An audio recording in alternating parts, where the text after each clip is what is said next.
The devil's been busy in your backyard. Oh, yes, that's my favoriteest group in the whole wide world. And if you can't guess who they are, then it's too bad. Welcome back to 21st Century Radio. I'm your host, Dr. Bob Hieronymus. Our executive producer and research assistant is Laura Kortner. Our engineer is Anita Brockington. Entwined with the human consciousness since prehistoric times, snake has always been associated with transformation, from the shedding of its skin to the rising of Kundalini energy. In ancient times, snake served as protector and advisor to gods, goddesses, and royalty. But with the story of Adam and Eve, snake became the enemy, a tempter, a deceiver. How did this happen, and why do humans continue to fear and vilify snake? Inspired by a vivid dream of an immense snake that lost its tail, animal communicator Dawn Baumann Brunke investigates the interwoven history of snake and humanity and explores how we can once again access snake's wisdom and harness its powerful ability to heal, transform, and awaken. Dawn Baumann Brunke is a writer and editor who specializes in areas of healing, dreaming, spirituality, animal communication, and deepening of our connection with all life. The author of Animal Voices, Telepathic Communication in the Web of Life, Shape-Shifting with Our Animal Companions, and Animal Voices, Animal Guides. She lives in Alaska. www.animalvoices.net. Welcome to 21st Century Radio. Hi. How you doing there? I'm good. That was like the best introduction I've ever heard. Well, of course. You deserved it. You deserved it. I learned a great deal from your book. Oh, well, thank you. If you had a copy of this book, my book, right now, there is not a single page in it, because I've read the whole thing through, all the way through, and it's all highlighted. So it has now become an encyclopedia of your work. I can track down. That's important to me because oh my goodness, we choose books very carefully when we bring them on here. What's that, dear? No, I was just going to say it is a very full book, isn't it? I mean, yeah. It was a challenge for me to write, and thank you for reading it cover to cover. Well, let me ask you a few questions. Sure. All right. Awakening the ancient power of the snake. Why is it that you say the ancient power of snake could not have been published at a more fitting time? Well, we are in some interesting times, aren't we? You notice that? Yeah. Wow. Yeah. So, I think the snake, as you mentioned in your introduction, it is an overseer of transformation. And I think some of the book, actually a lot of the subtext of this book is about our current time of cultural divide and the transformation that's really necessary if we are to survive as a species. Yes, this is one situation in which much damage could be done to consciousness during this time period and to the world, really. Mm-hmm. They could throw us in World War III at any time. Almost happened not too long ago. Yeah. I don't like to tap into that negativity too much, but I do like to remember that, later I can talk about the dream and how that kind of inspired me to write this book and how I felt ever since working on the book that there are forces of transformation occurring, and a lot of global transformation is going to depend on where we put our consciousness, and if we're going to be able to wake up as a species, and be more responsible for our shadow material and some of the very negative energies, some of us are putting out there. Well, question number 2.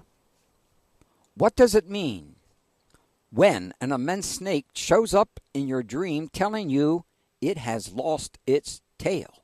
Yeah, that's what started this whole book for me. And if you don't mind, I'll just kind of tell a brief version of the dream because It was so powerful for me. I was actually at the winter solstice time, and I had really bad back spasms that were going on, so I was in bed, and I was utterly exhausted. It had been going on for hours, and I just kind of gave myself up to it and said, "What do I need to know?" Mm-hmm. And lightning fast, I saw an immense snake. My eyes were closed. It wasn't in front of me. It was in my mind, but it was immense, ancient, archetypal, enormous.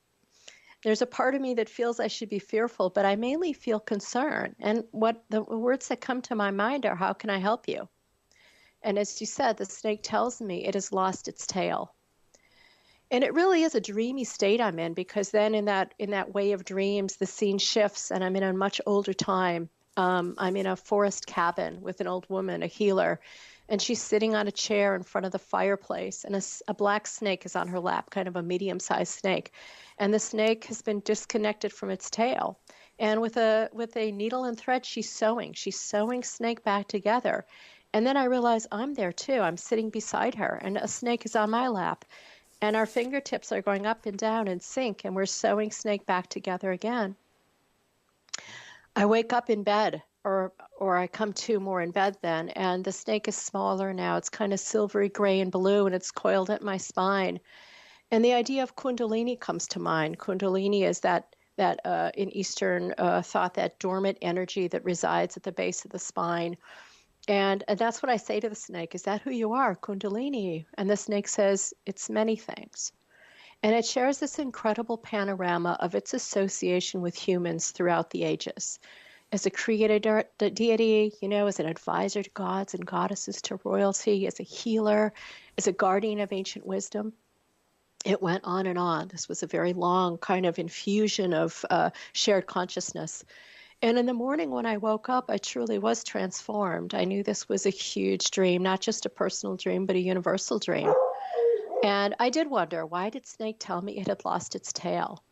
Why was I sewing snake back together again? What was that vast panorama that we humans kind of seem disconnected from? And it was only later that I really learned that snake is not only about transformation, but about connection and linking together that which is separated. So it occurred to me, maybe snake not only lost its tail, it's T-A-I-L, but its tail, it's T-A-L-E, the larger story of who and what it really is. And that whole dream was really what inspired me to write a book about snake in all its various forms, literal and metaphorical, as a healer and a protector, and really as an animal that has gone from being worshipped and venerated to being shunned and feared and despised and hated. Well, you believe there's a very good reason why snake frightens so many. Why? I do. Well, I mean, just on physical levels, snakes are venomous, and there's many snakes that if you're unfortunate enough to be bitten by one and you don't get medical treatment, you can die. But I think there's also something deeper than that, deeper in our psyche. And I think it has to do with the fact that snake in ancient times was so often a protector, and it safeguarded that which needs protecting. And just as it protects sacred spaces and hidden treasures on earth, I think it protects our most sacred energy, which is that Kundalini at the base of the spine, that dormant energy of awakening. So that's a very powerful energy. And again, it's not something we all consciously think about, but in our psyche, that energy is there. Just as a snake sheds its skin, it reminds us to open to higher vibrations of awareness. So there's this weird paradox, with snake. It's fearsome when it protects treasure that we're not ready for, but it also guides and initiates us when we're ready. So I think that's why we fear this deep energy, because it's so powerful with transformation. And not everyone is ready for that. Not everyone's ready to wake up to their larger potential, huh? No, most people aren't. That's right. Yeah. I mean, it's a journey. It's a journey into reclaiming your own shadow and looking at what scares you. And yeah, that's definitely not the focus, in general of our world right now. Well, one of the most common phobias in the world, is, and I'm going to have a hard time trying to pronounce this one. Ophidiophobia. Oh, darn it. Give me a. Oh, you were going to try. I was going to try. Ophidiophobia. Oh no. Yeah, but that's good. Ophidiophobia. It's much better than what I was going to say. So, mine was going to be pretty embarrassing here. One of those copies is ophidiophobia. What is ophidiophobia?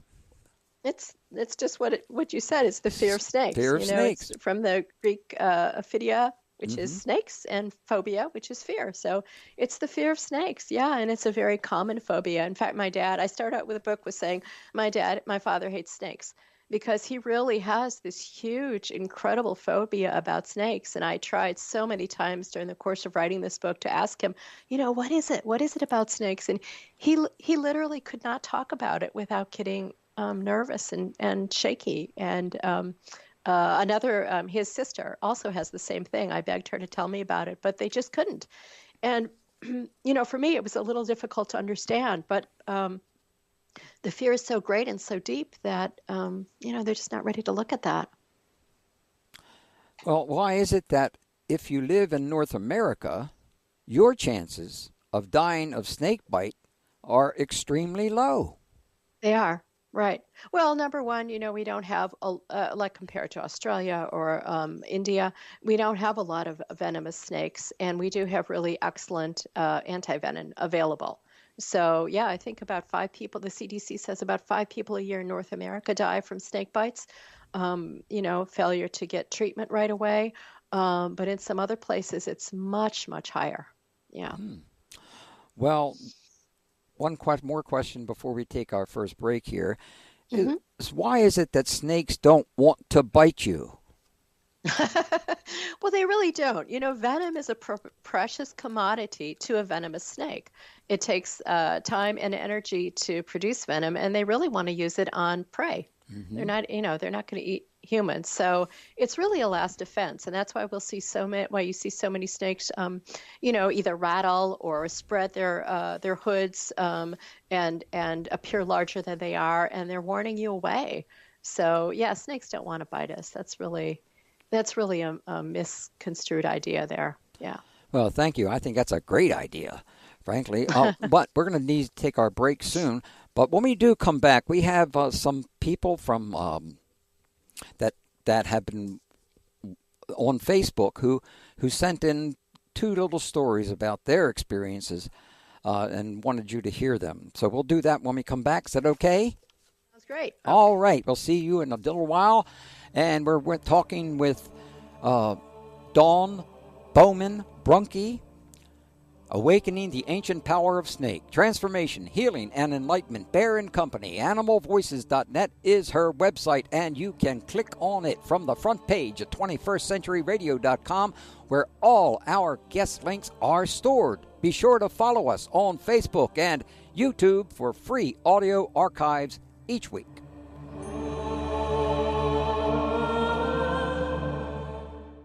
Do you appreciate the Statue of Liberty as an American goddess? Well, we do, in our new book, Secret Life of Lady Liberty, Goddess in the New World. It's been described as a long overdue feminist and multi-ethnic history of the Statue of Liberty that surprisingly draws our country's entire history through this iconic image.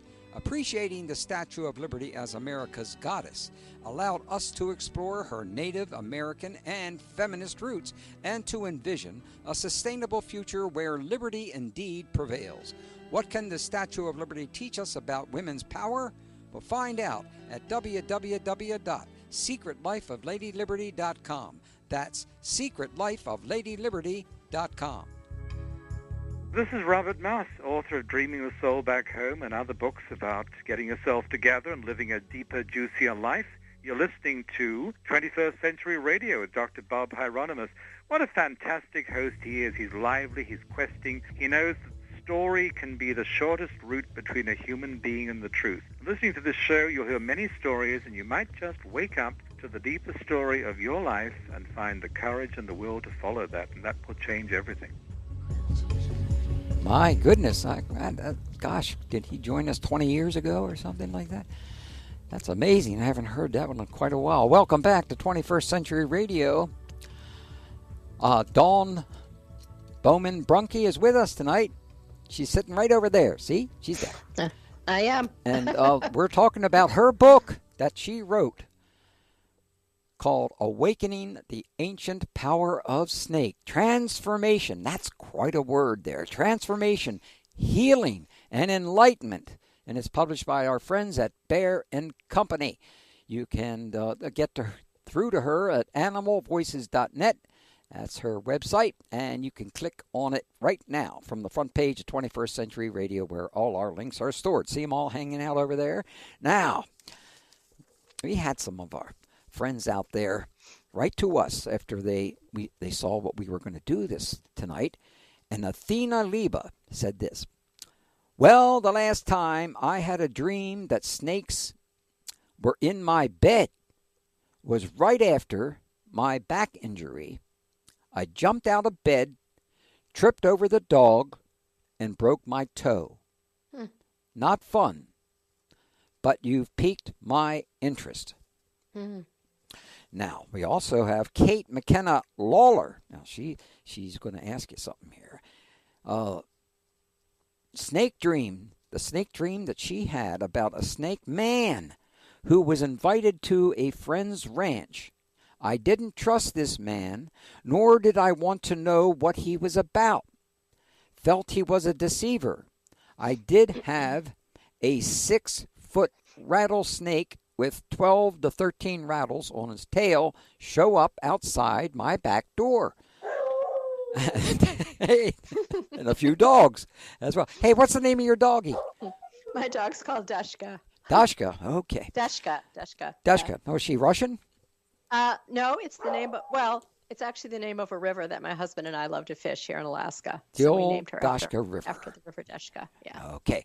Well, anyway, outside back door. I was divinely protected, as were my young son and animals. I stepped outside the door, followed by my son. I instinctively turned and blocked his path. I guess that's her son's path. I looked down and would have stepped on it myself. So maybe she was talking about the snake there. Short story, I had to kill it for fear he would kill my dogs, cats, or child. I felt bad and my adrenaline was over the top. He was a grandfather snake. Oh, next time one came in the yard, I threw a piece of firewood at it to save my cat, who was pinned by it. The young snake ran off and problem was solved. Oh, my goodness. Well, my dog's very disturbed by this. Yes, I know. He's having quite a discussion. Well, Sorry. maybe he's trying to talk to our dogs over here. We got 3 dogs here. Sorry, I apologize. I'm tethered to the computer here with my headset, so I can't get her away. Let's start with the first one. It's so interesting because in the course of writing this book, I talked to a number of people who had snake dreams, and a lot of times it has to do with the back. And for me, the obvious connection is Kundalini energy and snake energy kind of traveling up the back and help with healing and just fluidity, the craniosacral fluids and the fluid of the spine and of the psyche. So there is something there about awakening. It's interesting to me that I think you said she stepped out of bed and broke her toe. Yeah, that's right. Wow. So it's an interesting combination, isn't it? The snake in the bed and the energy up the spine, and then she breaks the toe, which to me speaks about maybe grounding or something like that, something with details with the toe.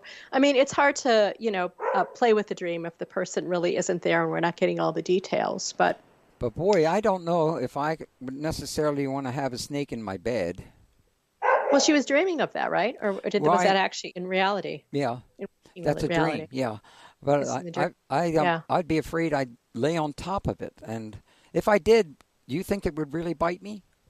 Or I think it depends what kind of snake it is. I did have a really interesting dream. I can't remember if I shared this in the book or not, but it was, again, I went to a little cabin in the woods, and there was this immense boa that this woman had.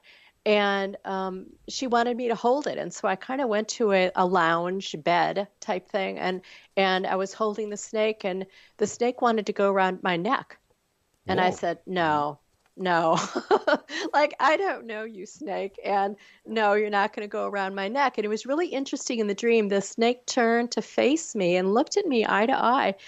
And then I felt like it respected me because I said no.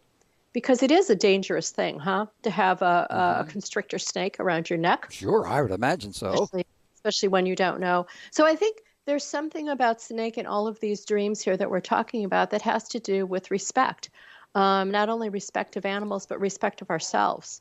And, I mean, there's kind of this sometimes people have a naive idea, oh, I'll be Snake's friend. Well, you can be Snake's friend up to a point, but we also have to be practical and, listen to our own intuition about certain things, right? Of course. Yeah. Well, I've got to ask you another question. Yeah. Because I'm sure some of our listeners out there are thinking, why haven't they talked about the Garden of Eden and snakes, right? So right. Let's touch on that. How did Snake become the antagonist in the Garden of Eden creation story of the ancient Hebrews? Is this when our admiration of Snake turned to fear and even hate? We could do some sub-questions on that, you said. It's a big story. I mean, not just the Garden of Eden story, but everything that has to go with it. Sure is. Joseph Campbell saw this as the main turning point for snake mythology. He points out that up until this time, ancient snake really is you look at all the myths, and there's actually quite a few of snake as a creator. It creates in different cultures, creates the universe, creates planets, initiates time, designs the land, educates humans. We see it, as you mentioned before, as a protector. It guards ancient wisdom and knowledge. It's a mentor to gods and goddesses and royalty. It watches over sacred spaces. It protects hidden treasure. It oversees transformation, awakens the third eye, awakens Kundalini. So we really had this very positive and very helpful aspect of snake up until about, let's say, 4,000 years ago, huh? Right. And I'm just wondering how to do this here. There's two ways we could go. We could look at the historical context, which is important to see, and we should also talk about the Garden of Eden story itself. Let's just go do historical. both. Let's do both. We got time. We'll do both. Yeah. Okay. Well, let's look historically first. Actually, maybe we should start with the story itself. Let's start with the Garden of Eden story, just to remind everybody of what it is.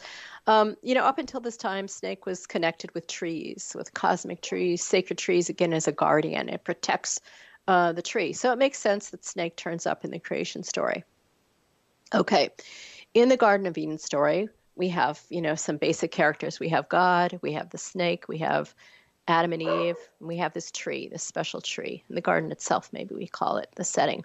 So in the garden, God tells Adam and Eve, there's all these trees. You can eat of any of them except for the tree of knowledge of good and evil. If you eat from that tree, you will die. So Adam and Eve, being early humans, are really interested in that tree, huh? Whenever we're told we can't have something, there's a little bit of a little curiosity there. As protector of the tree, though, the snake does tell Eve, if you eat of this tree, you won't die, but you'll awaken to knowledge like God. So we see in the story that the tree and the fruit of the tree it's special, it's taboo. And the snake is guarding this secret, this powerful treasure. When Adam and Eve eat the fruit, they don't die, just as snake said, but they're awakened. So just that part of it, what does that tell us? Isn't snake telling the truth and acting as it always has, as a guide, an advisor, an awakener, an initiator? It's really, if you look at just the story itself, snake is not deceitful as it's later interpreted, right? Yeah, but it's helping humans to evolve as free thinkers and to be awakened. So the question is, what happened, huh? Yeah. And I think it is really helpful to look at this in a historical context. The creation story is because it's pivotal, not just of the fall of snake, but the fall of the goddess.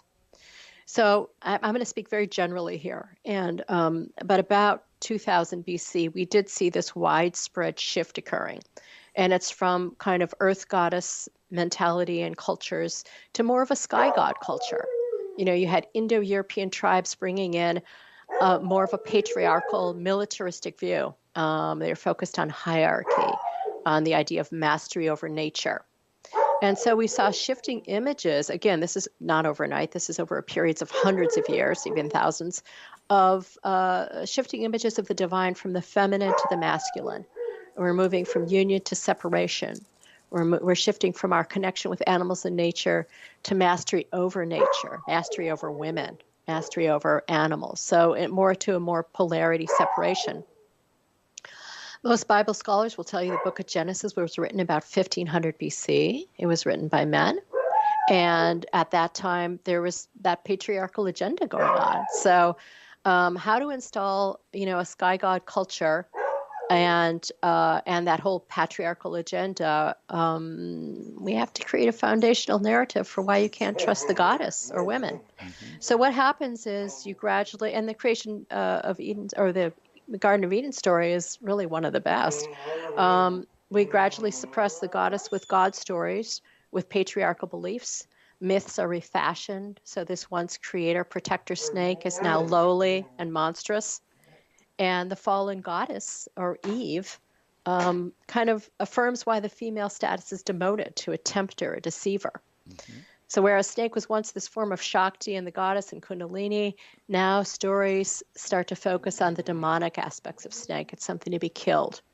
And as patriarchal views grow stronger, the goddess is suppressed, as are women and women's rights. As the goddess is stripped of her power, so is snake, the original advisor and protector. Snake has lost its tail, huh? Right. That's the long and short of it, I think. And it's still where we are. It's still how we see our relationship to the divine. We're still separated. We are totally out of balance. Yeah. Totally. Yeah. And everyone knows this. Right. Everyone knows this. But it's so embarrassing. Men are so embarrassing. Because where in the hell, or how in the hell, can they love their wives and their family and not be equal to them? Mm-hmm. Mm-hmm. This was what United States of America was supposedly about. We are none of that now. It has not been any of that. We've been lied to, BS'd. And it's going on especially now because there are some humans who really do not think that women deserve almost to live. It's just crazy. And it's we unfortunate. are in crazy time for sure. That's for sure. We really are. We really are. And that's the reason why when we wrote our book dealing with the Statue of Liberty, now there are a group of fundamentalists that I have been very watchful of for the last 40 years. There's Christian fundamentalists can be extremely, destructive. Mm-hmm. I know in my own life, because murals that I have done, one at Johns Hopkins University, 2,700 square foot mural.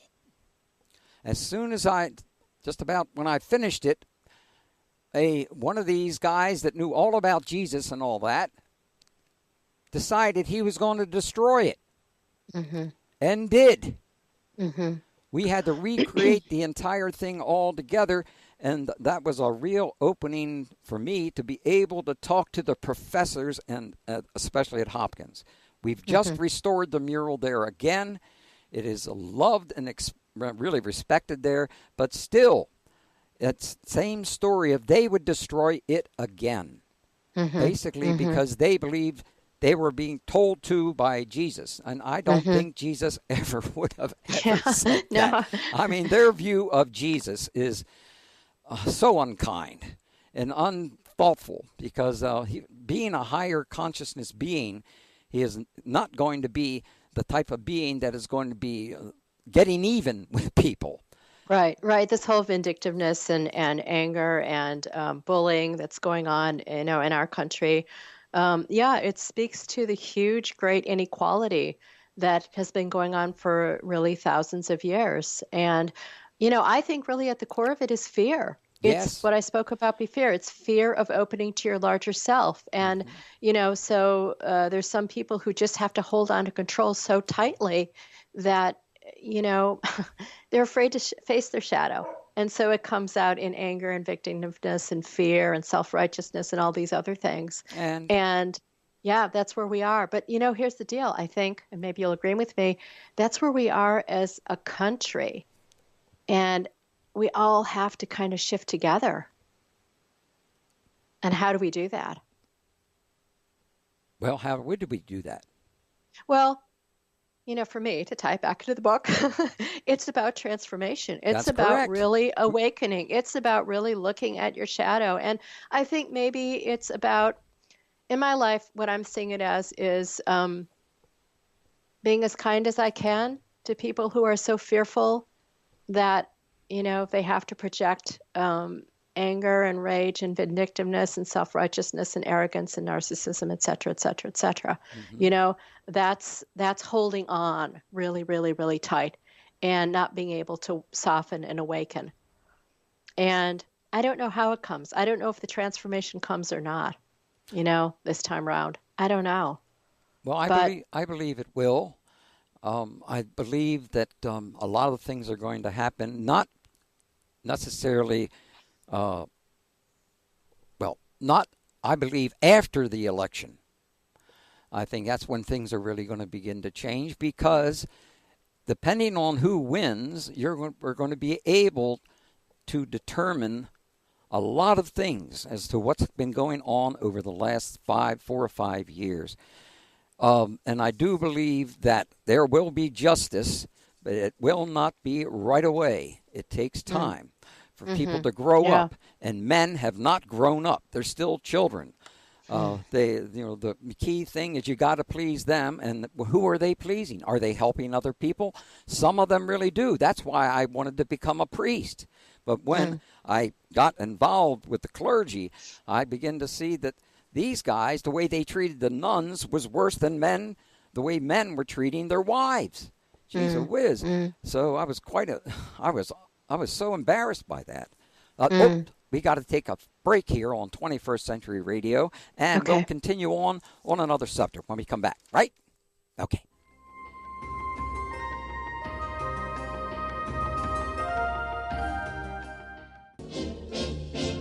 Oh, my goodness, here we are once again. Would you like to win a free copy of the book we are talking about? Awakening the Ancient Power of Snake Transformation. Listen to these words.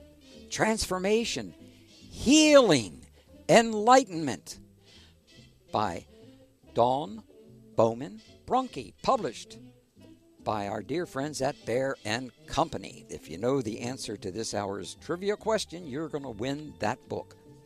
Do you know who my first guest was the last time I hosted 21st Century Radio? Just tell us the name of the last time I hosted my first guest, and you'll be the winner.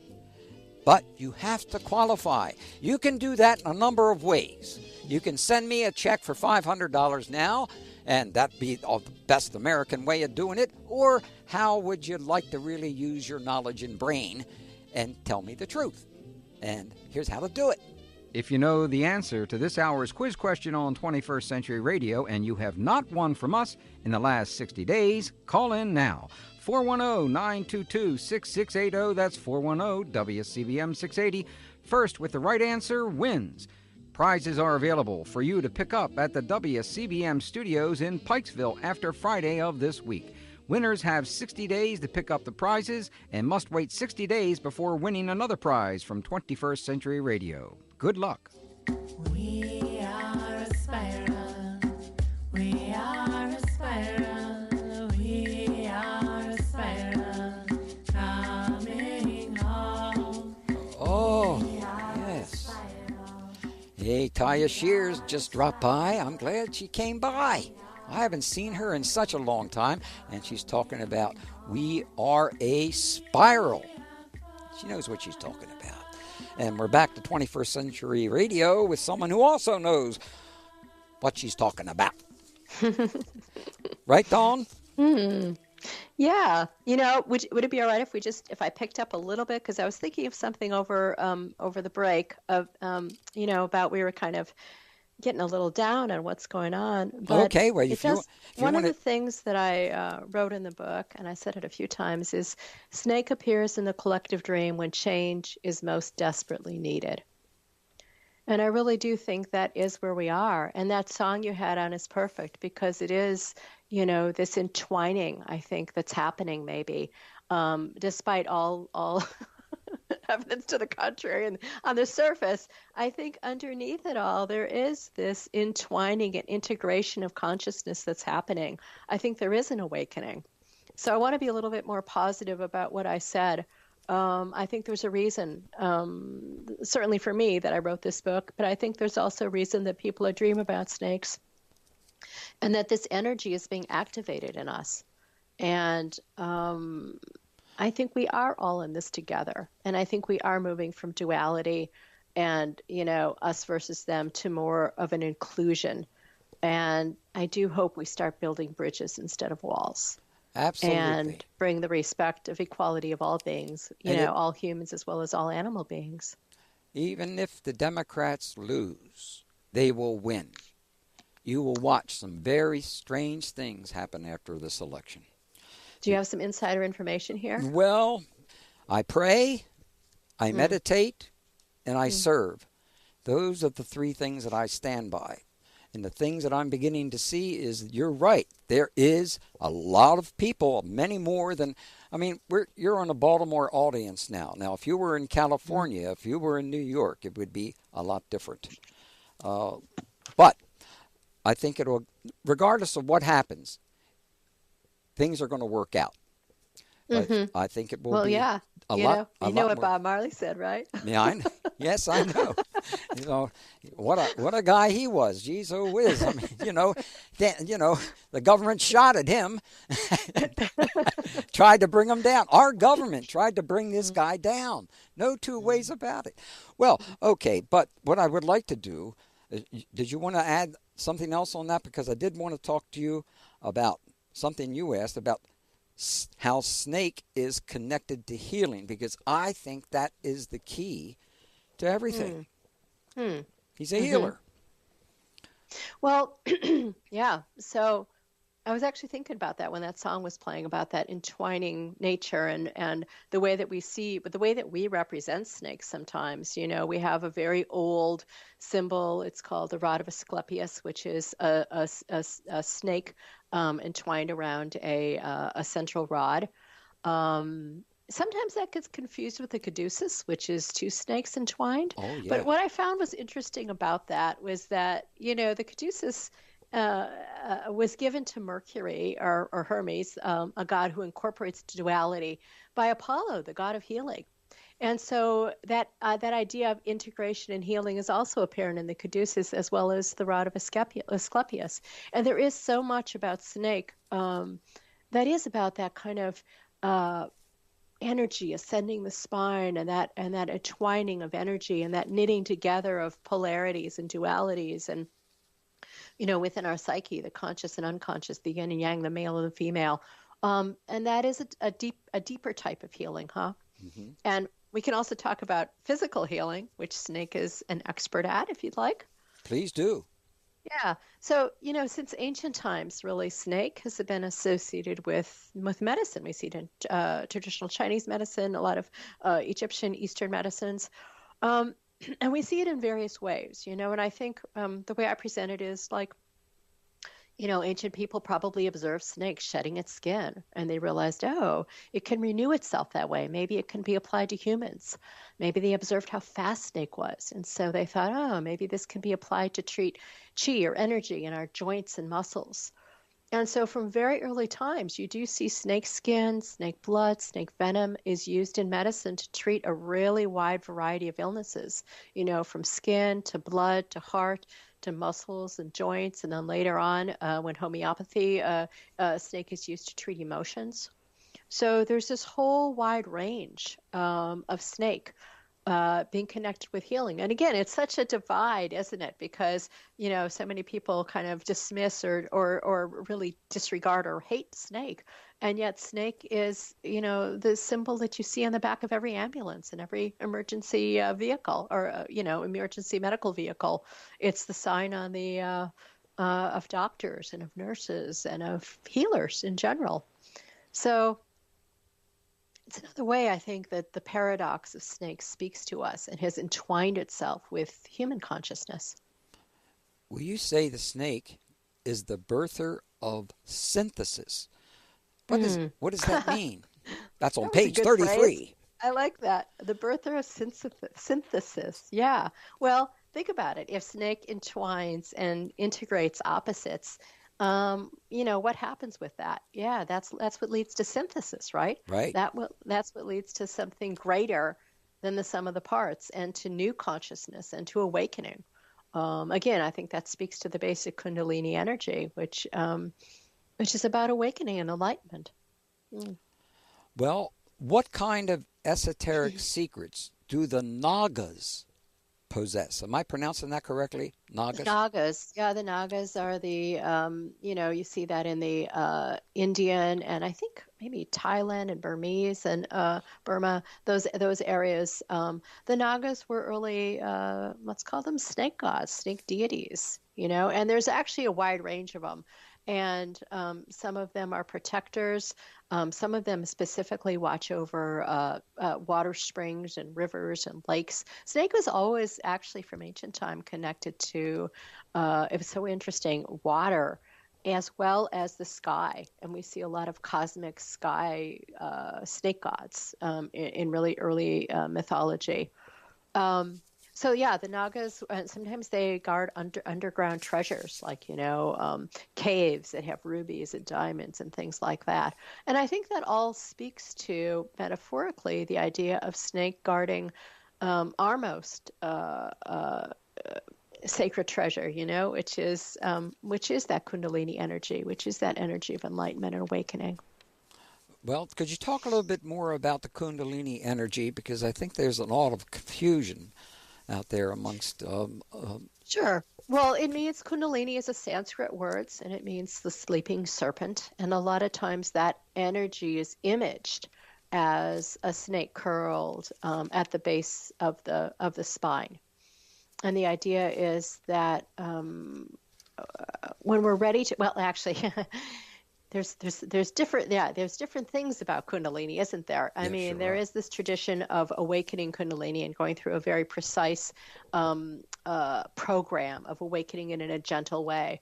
But there's also, when you try to force Kundalini or you try to awaken too quickly, it can be really terrifying, horrifying. And and maybe that's like the aspect of snake that that's why it's guarding that energy, because it's saying to you, look, well, not literally, but it's protecting it in the sense that it's putting on a fearsome face because it wants you to see your own shadow. And if you force on that or go in too quickly without guidance, it can be scary, and that's what snake's protecting you from. Whereas when you're initiated with snake, I think that awakening of Kundalini energy can be much gentler and much more integrative. Does that make sense? Sure. Could you talk to us a little bit about initiation? Because, the important thing for all of us to grow and develop over a period of time has a lot to do with our soul and contacting of the soul. And really that, I think, one of the most important things about all animals who already know much more about us, about soul and other things. That's one of the reasons why they should be and are our teachers.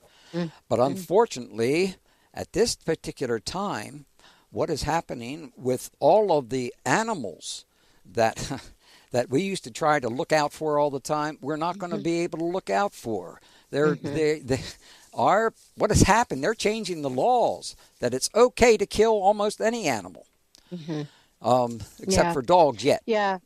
And it's interesting. I remember I've written a number of books on animal communication. And so one of the things that I remember that so many different animals have told me when I said, like, for example, in connection with polar bears? Are you in danger of going extinct? Are you in danger of, are you fearful about that? And time again, animals would tell me, the species we're most worried about are the humans.